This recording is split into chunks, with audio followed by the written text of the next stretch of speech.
나는 평생 기업을 키우고 수만 명의 직원을 지켜보며 한 가지 사실을 몸으로 배웠다.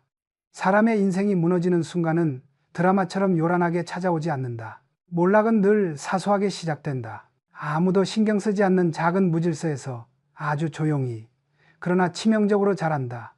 나는 젊었을 때 그 사실을 몰랐다. 성실하게 일하고 계획을 세우고 더 좋은 책을 읽고 더 똑똑한 사람의 이야기를 들으면 인생이 바뀐다고 믿었다. 그러나 시간이 지나고 회사를 세우고 크고 작은 실패와 성공을 모두 경험하고 나서야 깨달았다. 인생을 가장 크게 흔드는 건 지식이나 기회가 아니라 환경이다. 성공하는 사람과 그렇지 못한 사람을 가르는 가장 근본적인 차이는 능력이나 운이 아니라 공간을 다루는 태도다. 당신이 오늘 아침 일어나서 본 첫 화면, 현관문 앞의 신발, 부엌의 싱크대, 책상 위에 아무렇게나 쌓인 종이들, 이것들이야말로 당신의 현재 상태를 가장 정확히 반영한다. 나는 늘 이런 말을 했다. 사람은 말을 보면 절반을 알고 행동을 보면 열을 알고 책상을 보면 전부를 알 수 있다. 사람들은 말로는 새로운 삶을 시작하겠다고 하지만 책상 하나 정리하지 않는다. 말로는 운을 바꾸고 싶다고 하지만 마주치기 싫어 손도 대지 않은 창고를 그대로 내버려 둔다. 방 하나 못 다스리는 사람에게 인생이라는 거대한 조직을 맡길 수 있을까? 절대 아니다. 나는 삼성의 초창기 시절 어떤 직원을 뽑을지 고민할 때 사무실 대신 그 직원이 앉아있던 자리, 컴퓨터 주변, 서랍 속을 가만히 살펴보곤 했다. 서류가 뒤죽박죽이고 펜이 뚜껑 없이 굴러다니고 필요 없는 종이가 무더기로 쌓여있는 사람은 거의 예외 없이 일이 느렸고 판단력이 흐릿했다. 반대로 제자리에 놓인 물건, 정돈된 책상, 불필요한 것을 과감히 버린 직원은 의사결정도 빠르고 행동도 정확했다. 왜냐하면 공간이 곧 사고방식이기 때문이다. 공간이 복잡하면 마음도 복잡해지고 마음이 산만하면 행동도 흐트러진다. 행동이 흔들리면 선택이 흔들리고 선택이 흔들리면 인생 전체가 뒤틀린다. 반대로 공간이 단순하면 머리가 맑아지고 머리가 맑아지면 선택이 단호해지고 선택이 단호해지면 삶이 명확해진다. 성공이라는 것은 결국 수많은 선택이 쌓여 만들어지는 결과물이다. 그러니 공간을 다스린다는 건 단순히 먼지를 털어내는 게 아니라 선택의 질을 높이는 행위다. 나는 수없이 많은 실패한 사람들을 보았다. 그들은 대개 비슷한 말을 한다. 저도 열심히 했습니다. 운이 안 좋았습니다. 때가 아니었습니다. 하지만 그들의 공간을 보면 금세 알 수 있다. 옷가지, 영수증, 읽지 않는 책, 버리지 못한 잡동사니, 정리하지 못한 물건만큼 마음속에 정리하지 못한 감정과 미련이 쌓여 있었다. 반대로 크게 성공한 사람들은 예외 없이 같은 특징이 있다. 필요 없는 것을 버릴 줄 알고 필요한 것만 남길 줄 안다. 나는 이것을 수백 번 목격했고 그 뒤로 사람을 평가할 때 그가 아무 말도 하지 않아도 그가 사는 방, 씻는 화장실, 앉아있는 책상만 보면 거의 정확히 그의 수준을 알 수 있게 되었다. 왜 이런 일이 일어날까? 이유는 단순하다. 공간을 정리하는 행위는 곧 자기 삶의 주도권을 되찾는 과정이다. 무질서는 당신이 삶을 통제하지 못하고 있다는 명백한 신호다. 반대로 질서는 당신이 스스로의 인생을 막대기처럼 잡아쥐고 있다는 증거다. 혼란스러운 사람일수록 주의가 어지럽고 어지러운 사람일수록 더 중요한 것부터 밀어낸다. 그래서 나는 항상 시작점을 이렇게 제시한다. 당신이 변화하고 싶다면 마음 공부나 목표 설정보다 먼저 공간을 다스려라. 이를 이해하지 못한 사람은 늘 묻는다. 회장님, 청소가 정말 그렇게 중요한 일입니까? 나는 차분히 대답한다. 중요한 게 아니라 기초다. 집을 지을 때 기초가 약하면 아무리 비싼 자재를 가져다 쌓아도 무너진다. 사람도 마찬가지다. 마음과 목표라는 것은 건물의 2층, 3층에 해당한다. 1층은 공간이다. 청소라는 작은 행위를 할 줄 모르는 사람은 인생이라는 더 큰 프로젝트를 다룰 수 없다. 내 주변에는 열심히 하는데도 안 되는 사람이 많았다. 그들의 공통점은 하나였다. 삶이 과부하 상태로 계속 쌓이고 있는데 정리하지 않는다. 정리하지 않으면 무엇이 문제고 무엇이 우선인지 보이지 않는다. 보이지 않으면 선택을 잘못한다. 선택을 잘못하면 운이 나빠진다. 운이 나빠지면 삶이 힘들어진다. 힘들어지면 더 어질러 놓는다. 이것이 악순환이다. 성공은 다른 곳에서 시작되지 않는다. 스펙에서도 재능에서도 유전에서도 시작되지 않는다. 성공은 질서를 만드는 습관에서 시작된다. 나는 왜 청소를 강조하는가? 이유는 단순하다. 청소는 가장 빠르고 가장 즉각적이고 가장 확실한 변화이기 때문이다. 방 하나가 정리되면 마음 하나가 정리된다. 서랍 하나가 비워지면 고민 하나가 사라진다. 화장실을 닦으면 오래된 두려움이 조금씩 녹아내린다. 그리고 이 모든 변화는 단 하루 만에 눈으로 확인할 수 있다. 사람은 눈으로 확인한 변화에서 동기부여를 얻는다. 그래서 나는 이렇게 말한다. 당신의 방을 바꾸는 순간 당신의 미래도 같이 움직인다.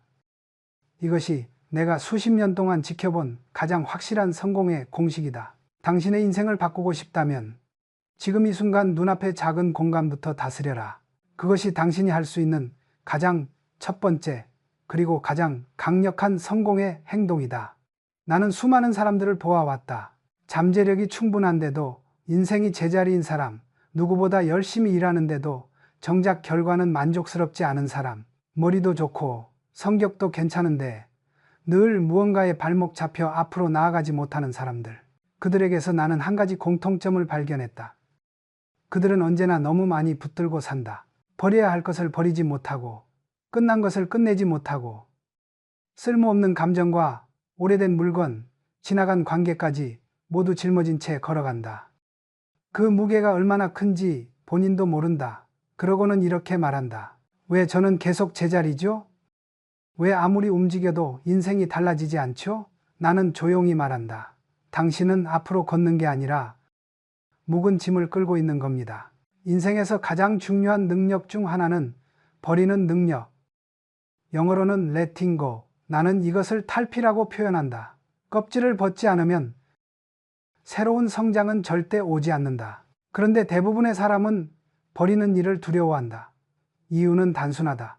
빈 공간이 두렵기 때문이다. 방에 물건이 없으면 허전하다 말하고, 일정이 비면 불안해하고, 인간관계가 정리되면 외로울 것 같아 주저한다. 그러나 진짜 위험한 건 비는 것이 아니라 쌓이는 것이다. 버리지 않으면 새로운 것이 들어오지 않는다.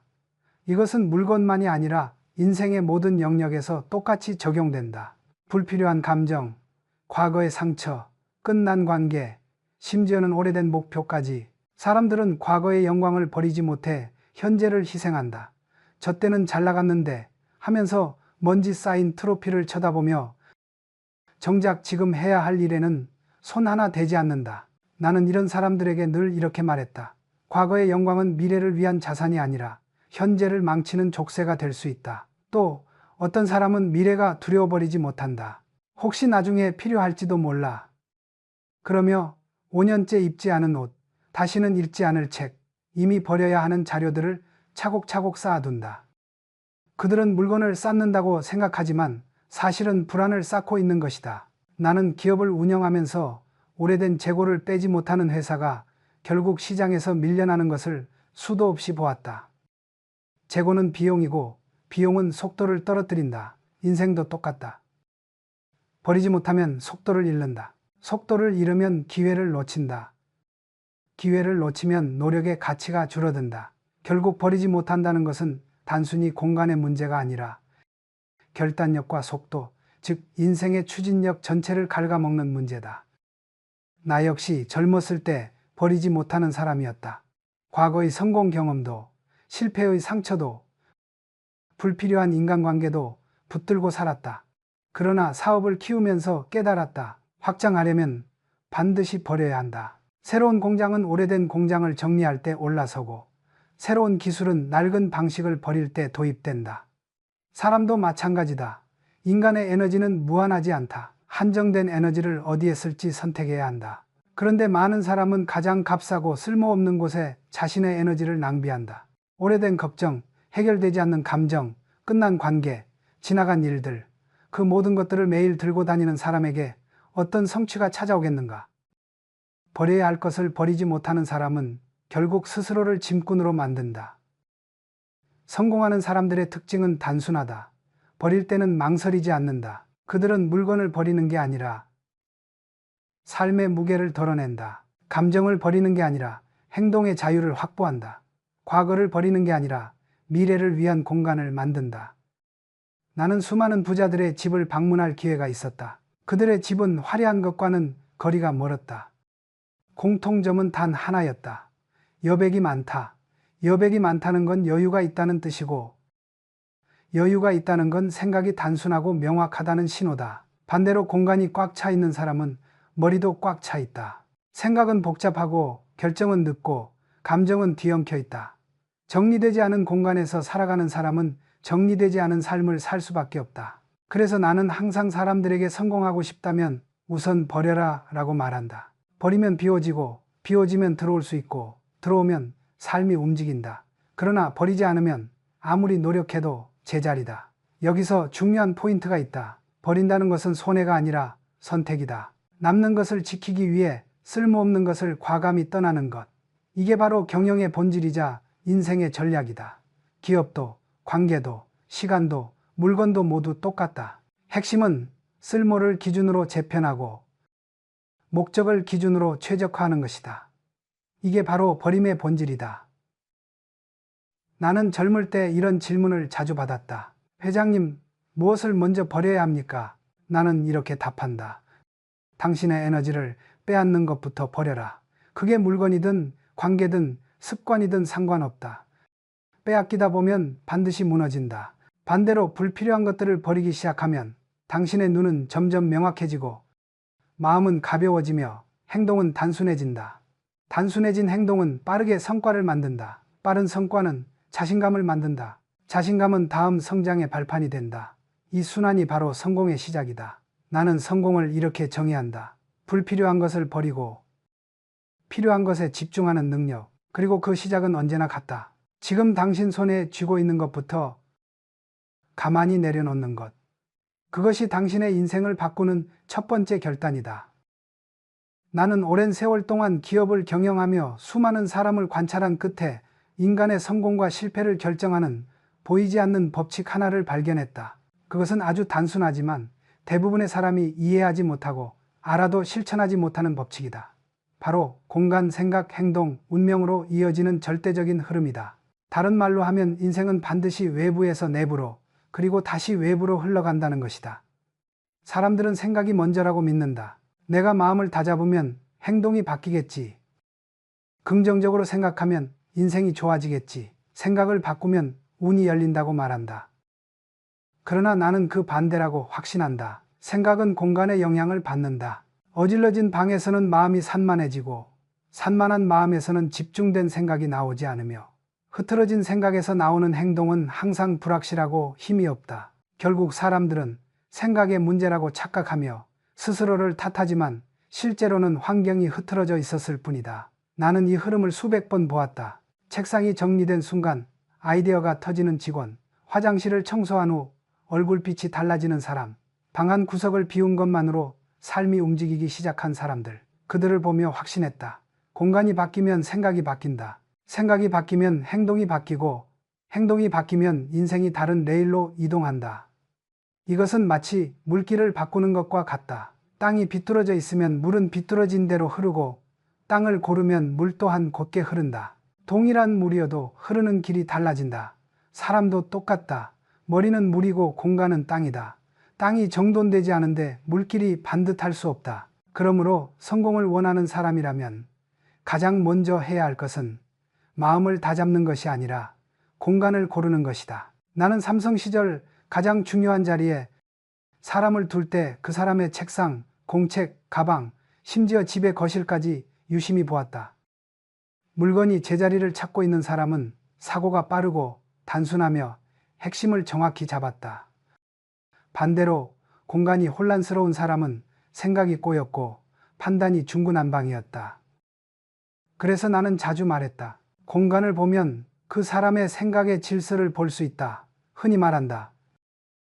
생각이 행동을 만든다. 행동이 습관을 만든다. 습관이 운명을 만든다. 하지만 이 말은 절반만 맞다. 그보다 더 근본적인 출발점은 공간이 생각을 만든다는 것이다. 알파벳 순서를 A부터 시작하듯 인생의 순서도 공간부터 시작해야 한다. 공간은 사람이 하루 중 가장 자주 마주하는 경험의 틀이다. 당신이 아침에 일어나서 몸을 일으킬 때 손가락이 먼저 닿는 물건, 시야에 들어오는 첫 장면, 발을 디디는 바닥의 상태, 그 모든 것이 하루 전체의 생각을 설정한다. 방이 답답하면 마음도 답답하고, 책상이 복잡하면 생각도 복잡하며, 화장실이 더러우면 하루 전체가 눅눅한 기분으로 시작된다. 사람들은 이 작은 불편을 가볍게 생각한다. 그러나 그 사소한 불편이 하루의 감정과 선택을 미세하게 흔들고 그것들이 매일 쌓여 결국 삶의 방향을 바꿔놓는다. 성공은 크고 거창한 결단에서 오지 않는다. 성공은 사소한 선택이 매일 조금씩 누적되면서 만들어진다. 그렇다면 그 사소한 선택에 영향을 주는 것은 무엇인가? 바로 당신이 살아가는 공간이 매 순간 던지는 신호다. 나는 공간을 이렇게 본다. 공간은 하루 24시간 당신에게 명령을 내리는 조용한 상사다. 어질러진 책상은 이렇게 명령한다. 오늘도 정신없게 살아라.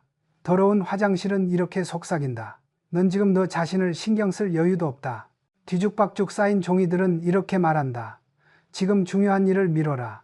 그 명령들이 하루에 20번씩 스쳐 지나간다고 생각해보라. 의식하지 못해도 행동은 그 신호에 반응한다. 반대로 정돈된 공간은 이렇게 명령한다.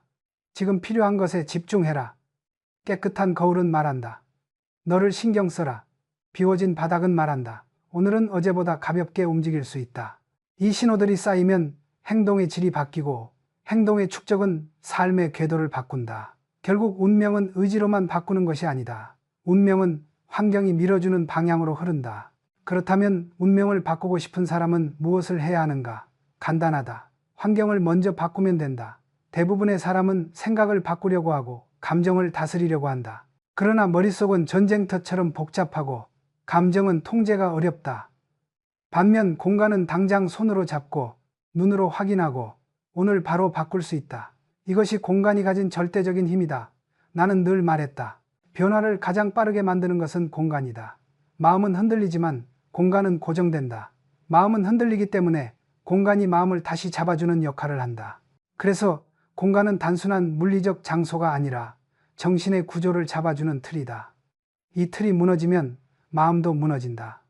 반대로 이 틀이 단단하면 마음도 단단해진다. 나는 삼성그룹을 성장시키며 깨달았다. 조직의 성장은 구조에서 시작되고 개인의 성장은 공간에서 시작된다. 잘 정리된 공간 하나가 당신의 하루를 바꾸고 하루가 바뀌면 한 달이 바뀌며 한 달이 바뀌면 1년이 바뀌고 결국 인생 전체가 바뀐다. 이것이 공간, 생각, 행동, 운명이라는 절대 법칙이다.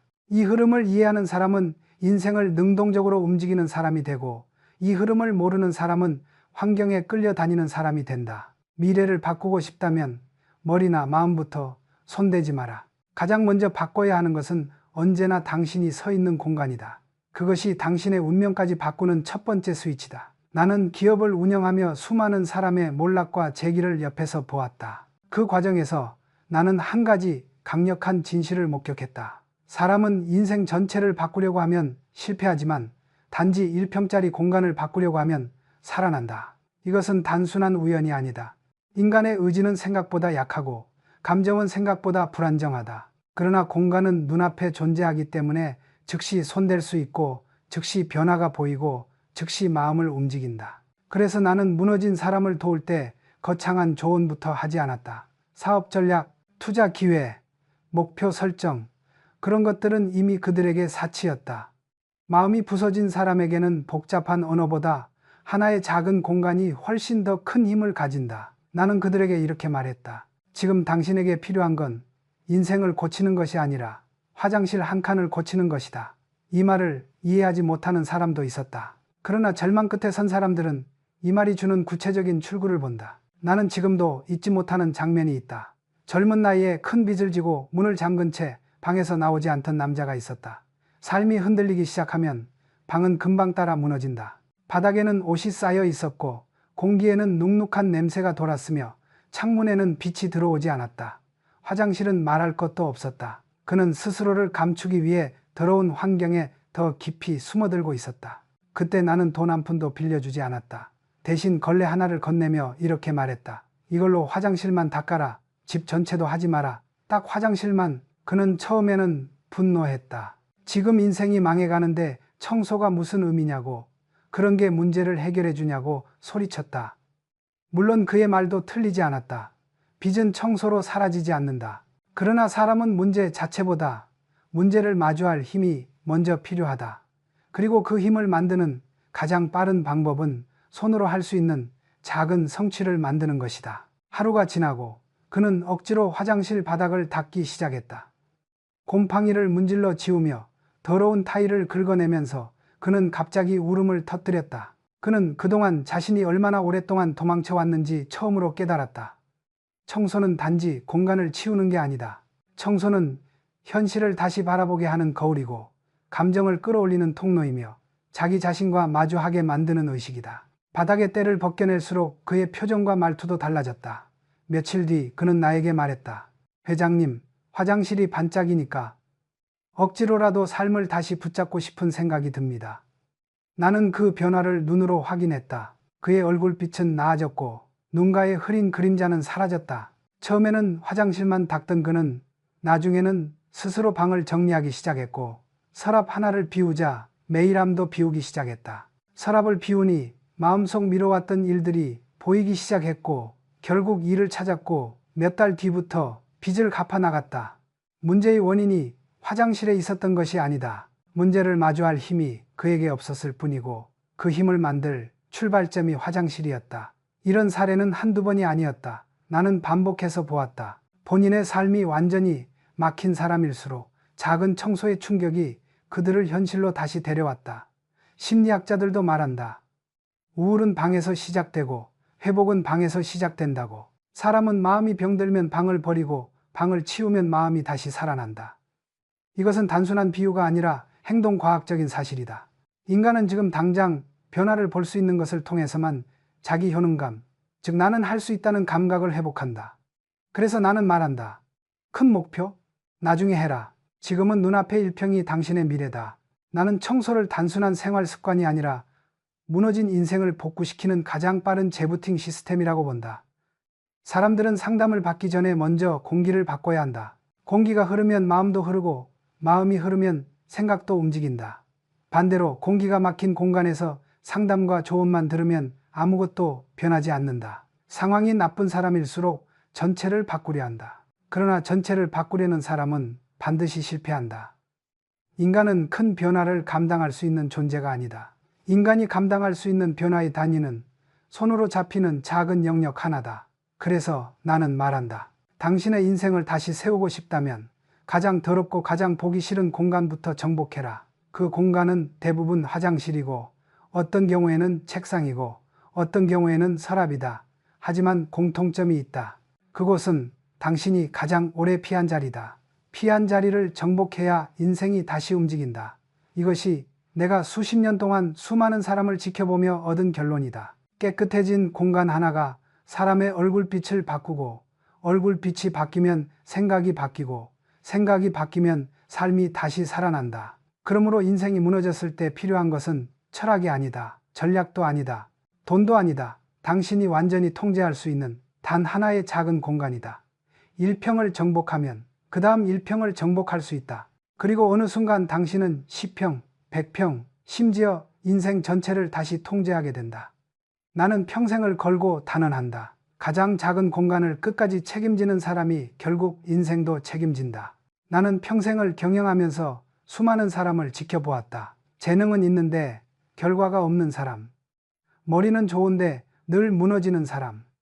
작은 실패에서 헤어나오지 못해 인생 전체가 무너진 사람. 그들을 살펴보면 공통점이 있었다. 그들은 삶을 관리하는 방법을 모른다. 감정은 넘치고 목표는 많지만 실제로 손으로 잡고 움직이는 행동이 없다. 반대로 위기 뒤에 빠르게 다시 일어서는 사람들은 예외 없이 똑같은 패턴을 갖고 있다. 그들은 먼저 공간을 정리한다. 나는 이것을 단순한 청소가 아니라 공간 리셋 시스템이라고 부른다. 이 시스템은 5단계로 이루어져 있으며 단 21일 동안 꾸준히 실행하면 인생 전체의 흐름이 달라진다. 이 5단계를 가장 먼저 적용한 사람들은 거의 모두 삶의 기세가 달라졌고 그중 많은 이들이 몇 년 뒤 뜻밖의 자리에서 성공을 잡았다. 이것은 우연이 아니다. 인간의 행동은 공간에서 시작되고 운명은 행동에서 시작되기 때문이다. 이제 나는 그 5단계를 차례로 설명하려 한다. 이 원칙은 어느 시대에도 변하지 않고 어떤 직업에도 적용되며 심지어 나 자신을 다시 잡아야 했던 순간에도 나를 구해낸 원리였다. 첫 번째 단계는 환기다. 많은 사람이 환기를 그저 공기를 바꾸는 일쯤으로 생각한다. 그러나 환기는 공기의 문제가 아니라 생각의 문제다. 공기가 막힌 공간에서는 사고도 막힌다. 나는 힘든 시절 창문을 한 번도 제대로 열지 않은 적이 있다. 일에 대한 압박, 미래에 대한 두려움, 사람에 대한 실망, 그 모든 것들이 내 방에 갇힌 공기처럼 정체되어 있었다. 그러던 어느 날 누군가 와서 갑자기 창문을 열어젖히는 순간 나는 오랜만에 찬 공기를 들이켜며 이렇게 생각했다. 아, 내가 내 감정에 갇혀 있었구나. 인간은 공기가 흐르면 생각도 흐른다. 창문을 열고 문을 열고 바람이 들어오게 하라. 환기는 생활의 시작이 아니라 인생의 시작이다. 이것은 가장 간단하면서도 즉각적인 변화다. 새로운 공기가 들어오는 순간 당신의 머릿속에 쌓여있던 오래된 걱정과 부정적인 감정들이 조금씩 자리를 잃는다. 환기는 마음을 다시 움직이게 하는 최초의 스위치다. 두 번째 단계는 버리기다. 버리는 행위는 단순히 물건을 없애는 것이 아니다. 버린다는 것은 삶의 방향을 재설정하는 가장 공격적인 정리다. 사람들은 쓸모없는 물건을 보관하면서 그 이유를 혹시 몰라서라고 말한다. 하지만 사실 그 물건이 주는 감정은 대부분 불안이다. 언젠가 필요할지도 몰라는 말 속에 숨어있는 감정은 지금 나는 충분하지 않다는 결핍이다. 버리지 못하는 사람은 결국 자신을 신뢰하지 못하는 사람이다. 나는 기업을 운영하면서 재고를 정리하지 못하는 사업이 반드시 무너지는 모습을 많이 보았다. 물건이든 감정이든 관계든 재고는 정리되지 않으면 반드시 썩는다. 그래서 나는 버리기를 가장 강력한 성장 전략으로 본다. 버릴수록 삶은 가벼워지고 삶이 가벼워질수록 선택은 빨라지고 선택이 빨라질수록 기회는 붙잡히기 쉬워진다. 버리기란 결국 불필요한 것을 제거하여 필요한 것을 명확히 보는 행동이다. 세 번째 단계는 오염 제거다. 이것은 눈에 보이는 더러움을 없애는 과정이다. 곰팡이, 때, 냄새, 얼룩 이런 것들은 단순한 청결의 문제가 아니다. 그것은 오랫동안 방치된 감정과 닮아 있다. 사람은 바닥에 묻은 때처럼 마음속에도 오랫동안 해결하지 못한 문제가 쌓인다. 그 문제는 시간이 지나면 반드시 냄새를 풍기고 행동을 어지럽히고 인간관계를 무너뜨린다. 그 더러움을 손으로 닦아내는 순간 사람은 자기 인생을 다시 다루고 있다는 감각을 되찾는다. 나는 큰 위기를 겪은 사람들이 화장실을 닦으며 울던 모습을 여러 번 보았다. 더러움을 제거하는 순간 오랫동안 억눌렀던 감정이 같이 올라오기 때문이다. 눈에 보이는 오염을 제거하면 눈에 보이지 않는 상처도 조금씩 지워진다.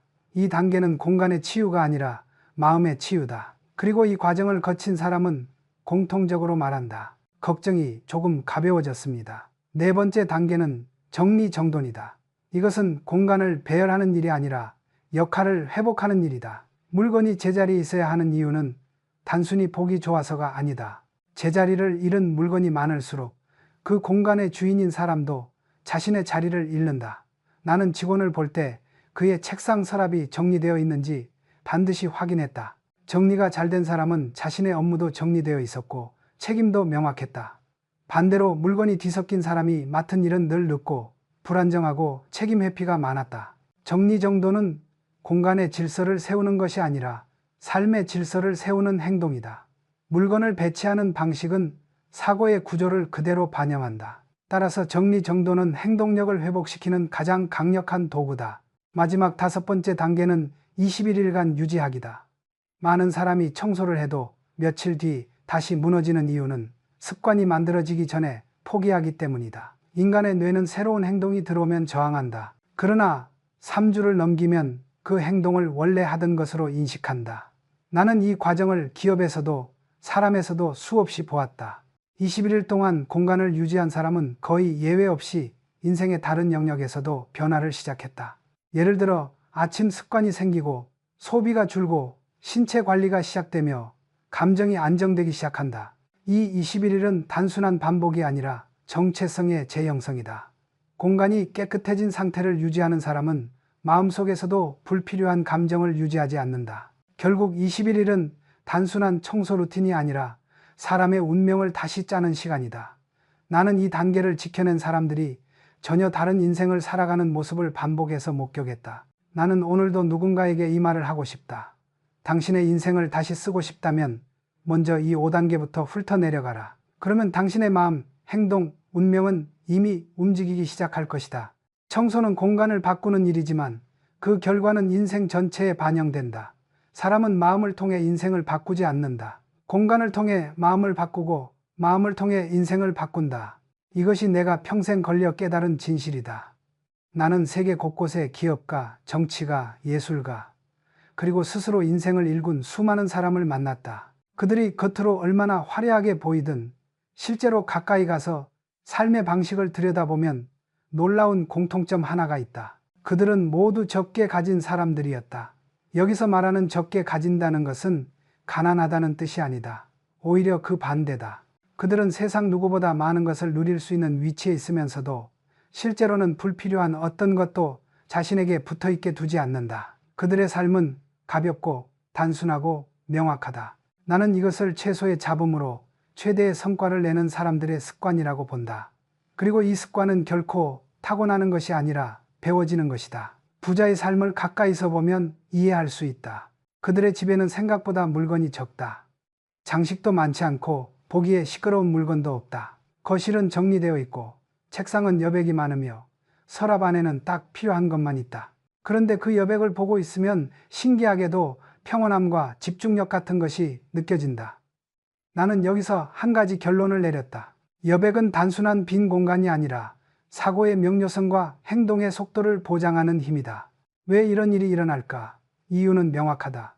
사람이 가진 에너지에는 한계가 있다. 하루에 쓸 수 있는 집중력, 감정, 의지력, 판단력은 모두 배터리처럼 소모된다. 그런데 많은 사람들은 이 에너지를 중요한 일에 쓰지 않고 잡동사니 위에 흘려보낸다. 나는 이를 생활적 과부하라고 부른다. 집이 복잡하면 움직임도 복잡해지고 움직임이 복잡해지면 생각도 복잡해진다. 반대로 공간이 단순해지면 행동도 단순해지고 행동이 단순해지면 성과가 빠르게 쌓인다.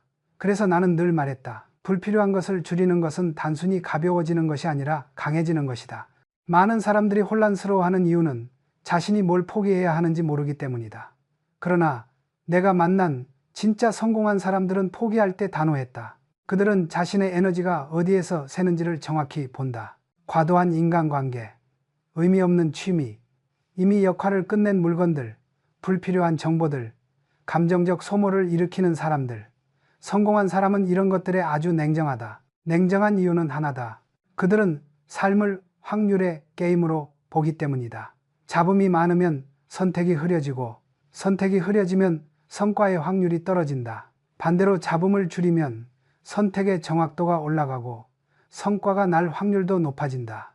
결국 인생의 결과는 운이 아니라 확률 관리의 총합이다. 그리고 잡음을 줄이는 가장 빠른 방법이 바로 공간의 단순하다. 나는 삼성에서 여러 경영자 후보를 평가할 때 그 사람의 사고방식보다 먼저 그 사람의 책상, 서류 폴더, 가방의 내부를 보았다. 물건이 넘쳐나는 사람은 늘 일을 미루거나 사소한 문제에 시간을 낭비하거나 핵심을 놓쳤다. 반대로 필요한 것만 명확히 정리한 사람은 업무 처리 속도, 의사결정력, 성과 모두가 높았다. 그 이유는 간단하다. 반대로 공간이 단순해지면 행동도 단순해지고 행동이 단순해지면 성과가 빠르게 쌓인다.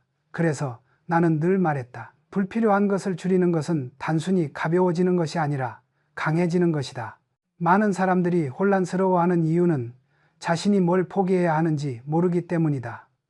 그러나 내가 만난 진짜 성공한 사람들은 포기할 때 단호했다. 그들은 자신의 에너지가 어디에서 새는지를 정확히 본다. 과도한 인간관계, 의미 없는 취미, 이미 역할을 끝낸 물건들, 불필요한 정보들, 감정적 소모를 일으키는 사람들.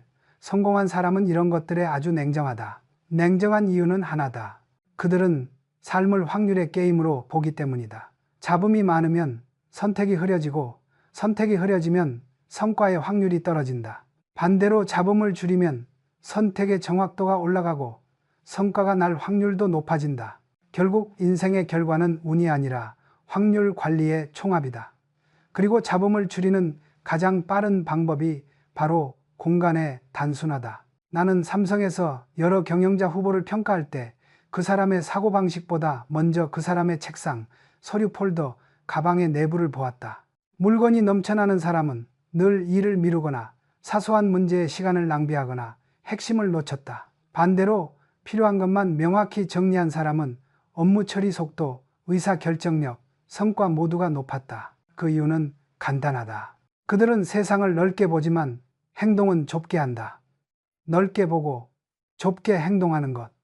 이것이 바로 성공한 사람들의 본질적인 지혜이다. 많은 사람이 넓게 보고 넓게 행동하려 한다. 그러나 그 방식은 대개 실패로 끝난다. 인간이 처리할 수 있는 정보량과 행동량은 제한되어 있기 때문이다. 성공하는 사람들은 가장 영향력이 큰 몇 가지 영역에 집중한다. 그리고 나머지는 과감하게 버린다.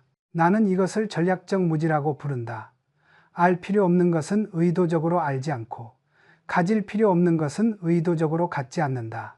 이것이 그들의 에너지를 폭발적인 수준으로 유지시킨다. 단순함의 철학은 물건만의 문제가 아니다. 시간도 단순해야 한다. 진짜 부자들은 일정을 빽빽하게 채우지 않는다. 오히려 일정의 여백이 많다. 그 여백은 휴식이나 게으름이 아니라 사고와 결정을 위한 공간이다. 하루가 꽉 찬 사람은 늘 급하고 산만하다.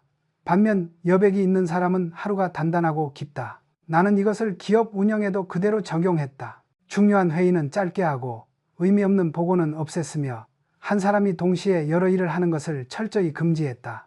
집중은 분산되면 파괴된다. 그러나 단일한 목표에는 엄청난 폭발력이 생긴다. 이 폭발력이 지속되면 사업도 인생도 새로운 단계로 올라간다. 결국 단순함은 게으름이 아니라 힘을 모으는 기술이다.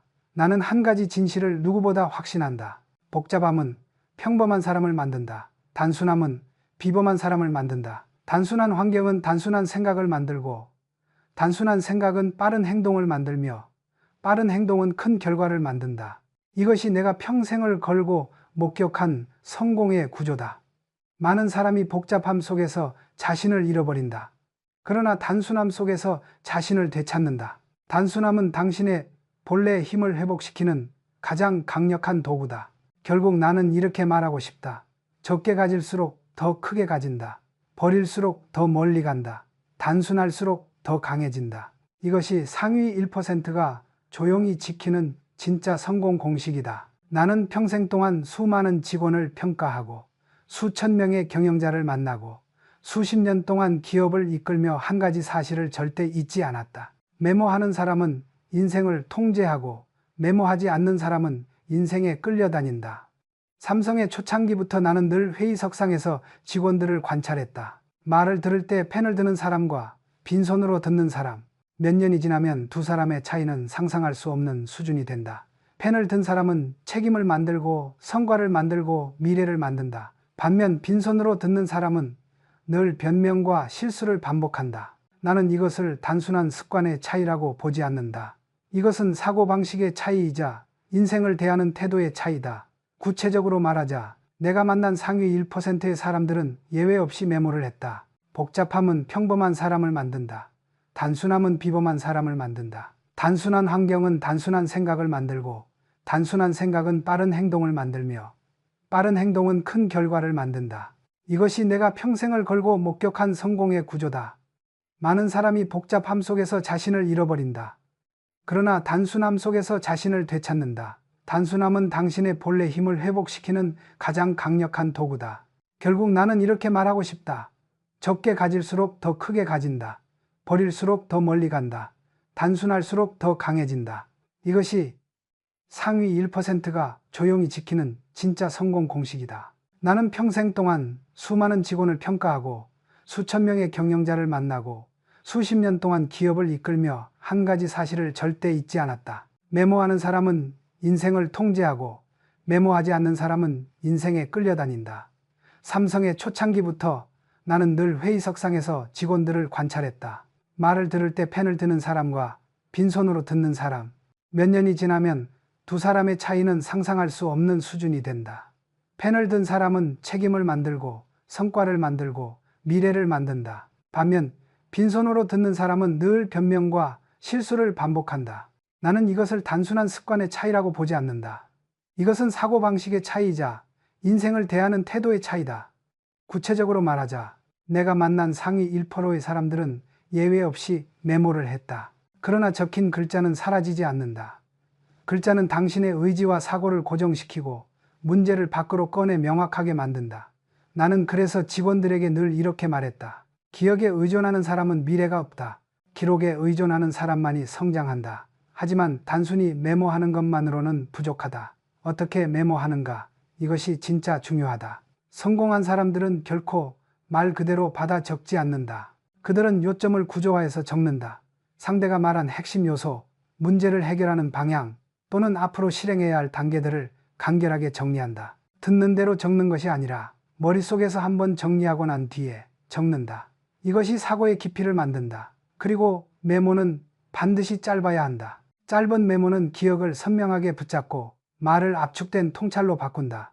반대로 긴 메모는 결국 다시 읽히지 않는다. 성공한 사람들은 또한 감정을 메모한다. 이것은 매우 중요한 습관이다. 회사의 성장 방향을 고민할 때 느낀 두려움, 결정해야 할 때의 떨림, 누군가에게 들은 말에서 느낀 울림, 이런 감정의 기록은 시간이 지나면 큰 통찰로 바뀐다. 사람은 감정을 잊는다. 그러나 감정을 적어두면 그 당시의 생각과 뜨거움이 다시 살아난다. 나는 삶의 중요한 결정을 내릴 때마다 과거 메모를 다시 읽었다. 그러면 어느 순간 내가 놓치고 있던 진짜 목적이 다시 보였다. 이 경험은 수없이 반복되었다. 뿐만 아니라 상위 1%는 메모를 단순한 기록이 아니라 문제 해결의 도구로 사용한다. 그들은 카드나 작은 종이에 하나의 아이디어만 쓴다. 여러 생각을 한 장에 적지 않고 반드시 나눠 적는다. 왜냐하면 생각은 섞이면 약해지고 나뉘면 강해진다. 카드 한 장에 하나의 생각만 적으면 그 생각은 독립된 힘을 가진다. 그런 카드가 모이면 문제의 구조가 보인다. 무엇이 원인인지, 무엇이 결과인지, 무엇이 먼저이고 무엇이 나중인지, 이것은 복잡한 사고를 눈앞에서 다이어그램처럼 보여준다. 나는 기업 전략 회의를 준비할 때도 이 방식을 즐겼었다. 생각을 적고 늘어놓고 재배열하면 반드시 해답이 나온다. 메모는 생각을 쪼개고 연결하고 정리하는 최고의 도구다. 나는 사람의 성장 속도는 재능이 아니라 기록의 빈도에 달려있다고 믿는다. 매일 메모하는 사람과 일주일에 한 번 메모하는 사람의 차이는 결국 연봉과 역할의 차이가 된다. 매일 기록하는 사람은 하루를 헛되게 보내지 않는다. 매일 자신을 점검하고 하루에 하나씩 개선점을 찾고 아이디어를 보관하고 감정을 정리하고 내일을 준비한다. 이것을 1년 동안 하면 365개의 통찰이 남는다. 10년이면 650개다. 이것은 누구도 따라잡지 못하는 차이다. 재능이 뛰어난 사람도 이 누적된 기록의 힘을 이길 수 없다. 그래서 나는 늘 말했다. 천재는 기록하는 사람을 이기지 못한다. 꾸준한 사람은 기록하는 사람을 이기지 못한다. 나는 마지막으로 이렇게 말하고 싶다. 메모는 운명을 설계하는 행위다. 적는 순간 당신의 생각은 추상에서 구체가 되고 나중에서 지금이 되고 가능성이 현실이 된다. 메모는 당신의 시간을 붙잡고 감정을 정제하고 목표를 명확하게 한다. 나는 평생을 걸고 확신한다. 메모하는 사람은 어떤 분야에서든 결국 정상에 서게 되어 있다. 왜냐하면 그들은 삶을 흘려보내지 않고 삶을 수집하기 때문이다. 당신이 메모하는 순간 당신의 인생은 이미 다른 궤도에 오른다. 나는 기업을 일구는 동안 수없이 많은 사람을 만났다. 그들을 관찰하고 또 관찰하면서 어느 순간 이런 사실을 깨달았다. 성공한 사람은 반드시 자신만의 펜을 가지고 다닌다. 처음에는 사소한 습관처럼 보였다. 그러나 시간이 지나고 여러 나라의 경영자와 리더를 만나고 여러 산업의 최고 인재들과 함께 일하면서 나는 이 단순한 습관 속에 숨어있는 엄청난 진실을 발견했다. 펜을 가진다는 것은 기록할 준비가 되어 있다는 뜻이다. 기록할 준비가 되어 있다는 것은 변화할 준비가 되어 있다는 뜻이다. 변화할 준비가 되어 있는 사람만이 결국 성공의 문턱을 넘는다. 그들은 결코 빈손으로 정보를 듣지 않는다. 어떤 말을 들으면 즉시 펜을 꺼낸다. 왜냐하면 그들은 안다. 지금 들은 이 말이 오늘은 사소해 보일지 몰라도 몇 년 뒤 돌이켜보면 인생을 바꾸는 단서가 될 수 있다는 것을. 나는 이 습관을 갖지 못한 사람들을 보았다. 그들은 비슷한 조언을 수십 번 들으면서도 행동으로 바뀌지 않는다. 그 이유는 명확하다. 기억은 사라지지만 기록은 남는다. 기억은 감정에 흔들리지만 기록은 감정을 바로잡는다. 기억은 시간이 지나면 약해지지만 기록은 시간이 지날수록 강해진다. 성공한 사람들은 펜을 꺼낼 때 단순히 정보를 적는 것이 아니다. 그들은 삶을 적는다. 방향을 적고 기회를 적고 문제를 적고 통찰을 적는다. 그들은 삶을 펜으로 잡아당긴다. 나는 그들이 펜을 잡는 순간을 보면서 늘 이런 생각을 했다. 이들은 정보를 소비하는 것이 아니라 정보를 자신의 것으로 전환하고 있다. 펜이 없는 사람은 들은 말을 스쳐 지나가게 하고 펜이 있는 사람은 들은 말을 붙잡는다. 이것이 무서운 차이를 만든다. 시간이 지나면 펜 없는 사람의 머릿속은 늘 어지럽다. 여러 생각은 섞이고 흐려지고 사라진다. 반면 펜을 가진 사람은 생각이 쌓이고 구조가 생기고 길이 보이기 시작한다. 내가 기업을 경영하며 수많은 인재를 보았을 때 고속 성장하는 사람들에게 비슷한 패턴이 있었다. 그들은 말하는 것보다 적는 것이 많았다. 듣는 것보다 정리하는 것이 많았다. 이해하는 것보다 기록하며 되새기는 것이 많았다. 나는 이들을 두고 이렇게 말했다. 생각이 깊은 사람은 말이 느리고 기록이 빠르다. 말이 빠른 사람은 화려해 보이지만 기록이 빠른 사람은 지속적으로 성장한다. 기록이 빠른 사람은 배운 것을 절대 놓치지 않는다. 사실 나는 펜을 가진 사람을 보면 그의 시간 관리 수준을 읽을 수 있었다. 펜을 가진 사람은 자신의 하루를 조정하고 생각을 정리하고 감정을 관리한다. 반대로 펜을 가지지 않은 사람은 하루가 자신을 끌고 다닌다. 성공한 사람들은 스스로 하루를 통제한다. 그 통제의 첫 시작이 펜이다. 왜 펜인가? 스마트폰이 있는데 왜 굳이 펜인가?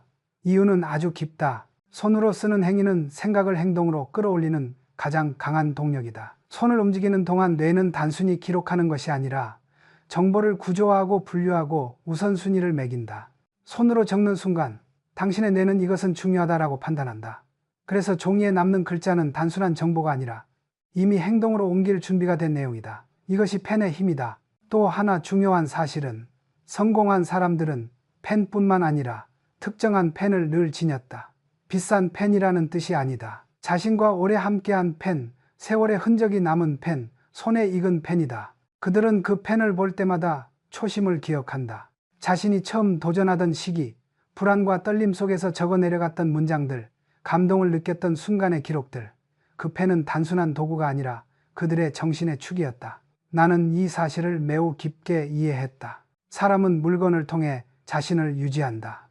펜을 아끼는 사람은 자신의 말을 아끼고 자신의 시간을 아끼고 자신의 에너지를 아낀다. 펜을 잘 다루는 사람은 결국 사람을 잘 다루고 조직을 잘 다루고 인생을 잘 다루게 된다. 나는 어느 날 비행기에서 한 장면을 보고 충격을 받았다. 퍼스트 클래스의 한 승객이 승무원에게 아주 당연한 듯 말했다. 잠시만 기다려주세요. 이 내용은 꼭 적어둬야 합니다. 그는 승무원과 몇 마디 대화를 나누던 중 상대방의 말 속에서 하나의 인사이트를 발견한 것이다. 그리고 그는 즉시 펜을 꺼내 정성스럽게 몇 줄을 적었다. 그 모습을 본 승무원은 감동해서 이후 그 승객에게 훨씬 더 성실하게 서비스를 제공했다고 한다. 이 장면은 나에게 중요한 진실을 다시 확인시켰다. 기록하는 사람은 타인의 마음을 움직인다. 메모는 단순히 정보를 담는 행위가 아니라 상대의 말을 진지하게 대한다는 신호다. 진지함은 신뢰를 만든다. 신뢰는 기회를 만든다. 기회는 인생을 바꾼다. 성공한 사람들은 펜으로 사람을 읽고 펜으로 감정을 다루고 펜으로 대화를 깊게 만든다. 또한 펜으로 자신을 단련한다. 그들은 몸과 마음이 흐트러지는 순간조차 펜으로 자신을 끌어올린다. 불안한 날이면 목표를 다시 적고 혼란스러운 날이면 해야 할 일이 아닌 하지 말아야 할 일을 적으며 잡음을 지운다. 기쁜 날에는 배운 것들을 적어 감정을 저장한다. 슬픈 날에는 감정을 적어 감정에 끌려가지 않도록 붙들어둔다. 나는 펜을 든다는 작은 행동이 결국 감정관리, 목표관리, 시간관리, 인간관계 관리로 이어진다는 사실을 너무 많이 목격했다. 그 작은 행동이 한 사람의 인생 전체를 안정시켰다. 마지막으로 나는 이렇게 말하고 싶다. 펜을 가진 사람은 절대 빈손으로 살아가지 않는다. 펜을 가진 사람은 하루를 남기고 일생을 남기고 배움을 남기고 사람을 남긴다.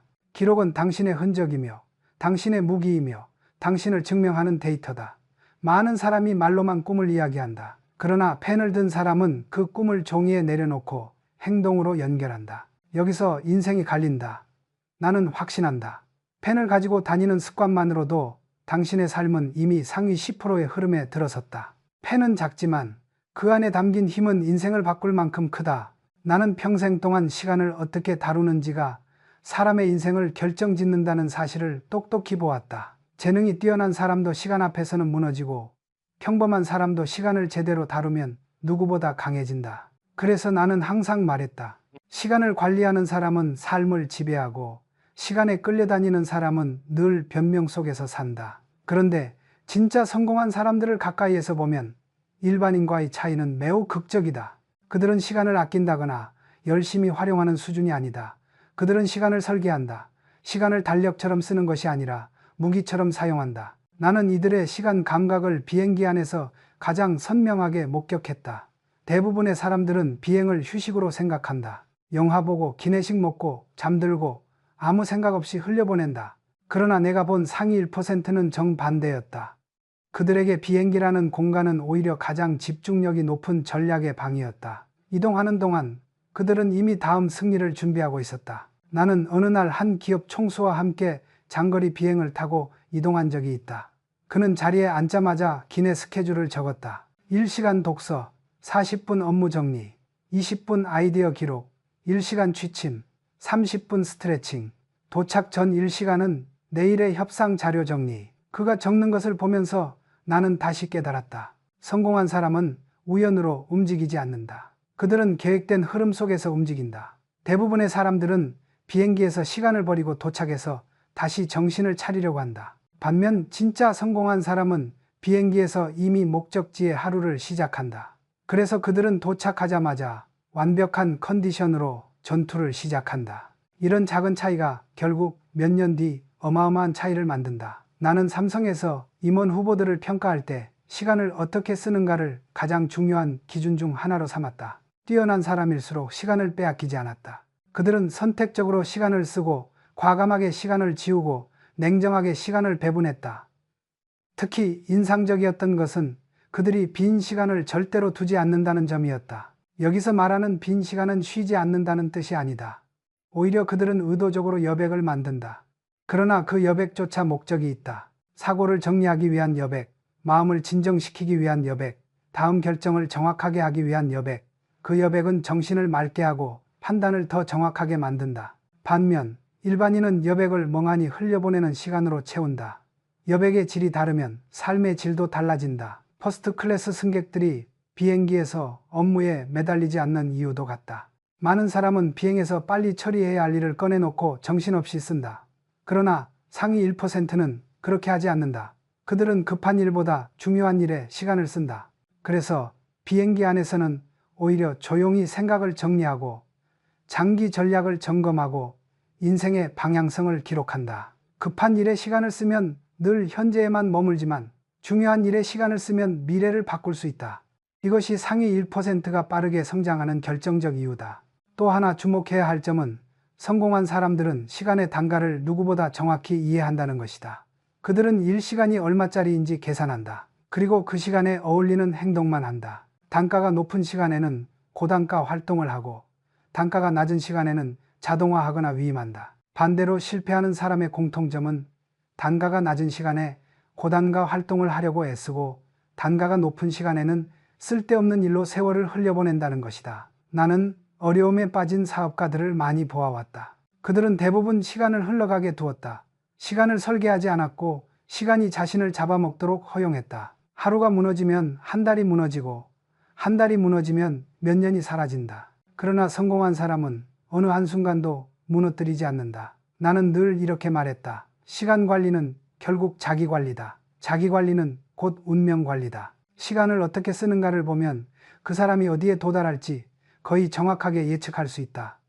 시간을 가진 사람은 기회를 잡고 시간을 잃은 사람은 운을 탓한다. 시간의 본질은 공평함이 아니다. 시간은 누구에게나 흐르지만 그 시간을 어떻게 다루느냐는 철저히 개인의 능력이다. 마지막으로 나는 이 말을 남기고 싶다. 하루를 다루는 방식이 인생을 다루는 방식이다. 비행기라는 제한된 공간에서도 시간을 설계하는 사람은 땅에서도 시간을 설계한다. 여백을 지배하는 사람은 인생을 지배한다. 목적을 정하고 시간을 편성하는 사람은 반드시 성과를 만든다. 당신이 시간을 설계하기 시작하는 순간 당신의 인생은 이미 다른 궤도 위에 오르게 된다. 시간을 잃지 말라. 시간을 붙잡아라. 시간이 당신을 끌고 다니지 못하도록 하라. 시간이 당신을 밀지 못하도록 하라. 당신이 시간을 움직여라. 그러면 인생도 따라 움직인다. 나는 평생 기업을 만들고 수천 명의 인재를 키우고 숱한 위기를 넘기며 한 가지 진실을 누구보다 뼛속 깊이 체득했다. 성공은 재능에서 시작되지 않는다. 성공은 운에서 시작되지 않는다. 성공은 질서에서 시작된다. 이것은 내가 평생 목격한 불변의 법칙이다. 사람의 삶은 언제나 혼란에서 무너지고 질서에서 다시 일어선다. 그리고 그 질서의 출발점은 거창한 계획이나 화려한 비전이 아니라 아주 사소해 보이는 일상적인 행동들이다. 창문을 여는 것, 물건을 제자리에 두는 것, 손때 묻은 펜을 꺼내는 것, 그날의 생각을 기록하는 것, 이 작은 행동들이 누적되어 한 사람의 태도와 사고와 행동을 만들고 결국 그 사람의 운명을 만든다. 나는 이 평범해 보이는 행동들이 얼마나 위대한 힘을 갖고 있는지 인생 전체를 걸고 보았다. 사람들은 자주 묻는다. 성공의 비밀이 무엇입니까? 나는 언제나 똑같이 대답한다. 자신의 공간을 다스릴 줄 아는 사람만이 자신의 삶을 다스릴 수 있다. 방이 어질러진 사람은 머리가 어질러지고 마음이 어질러지고 결국 행동이 어질러진다. 행동이 어질러지면 그 사람의 기회가 흩어지고 흩어진 기회는 잡히지 않는다. 나는 정리되지 않은 공간을 가진 사람이 기회를 붙잡는 모습을 거의 본 적이 없다. 반대로 공간을 단순하게 유지하고 감정과 시간을 정리하며 생각을 기록하고 즉시 행동하는 사람은 반드시 기회를 제 발로 끌어당겼다. 이것은 우연이 아니다. 질서는 힘이다. 질서는 집중이고 집중은 성과다. 나는 수많은 기업가들이 초기에 실패하는 이유도 보았다. 그들은 지식이 부족해서 무너지는 것이 아니다. 전략이 틀려서도 아니다. 대부분은 스스로의 공간과 시간과 감정을 관리하지 못해서 무너진다. 집이 복잡하고 머릿속이 복잡하고 인간관계가 복잡하고 계획이 복잡하다. 복잡함은 인생을 잠식한다. 복잡함은 생각을 흐리게 하고 행동을 둔하게 만들고 기회를 보지 못하게 만든다. 그래서 나는 늘 말했다. 복잡한 사람은 성공할 수 없다. 단순한 사람이 성공한다.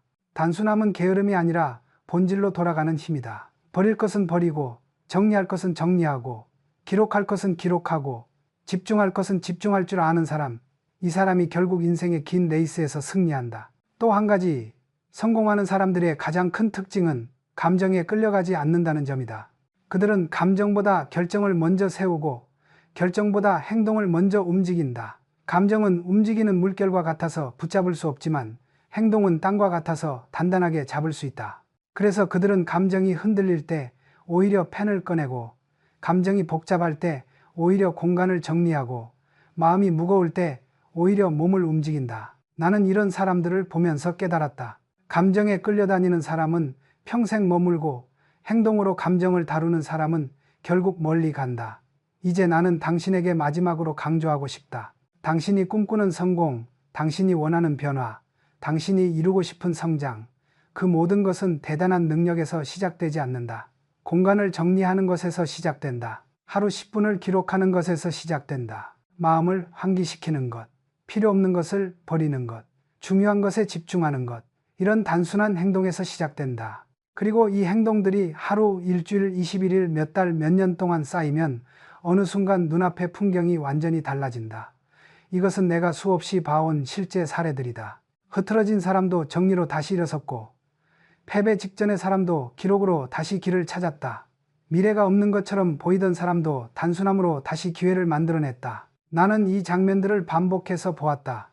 그래서 나는 자신 있게 말할 수 있다. 지금 당신이 어디에 있든 단순함을 회복하고 기록을 시작하는 순간 당신의 인생은 다시 움직이기 시작한다.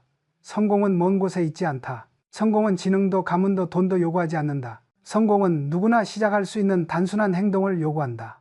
그리고 그 행동을 꾸준히 반복할 용기만 있으면 된다.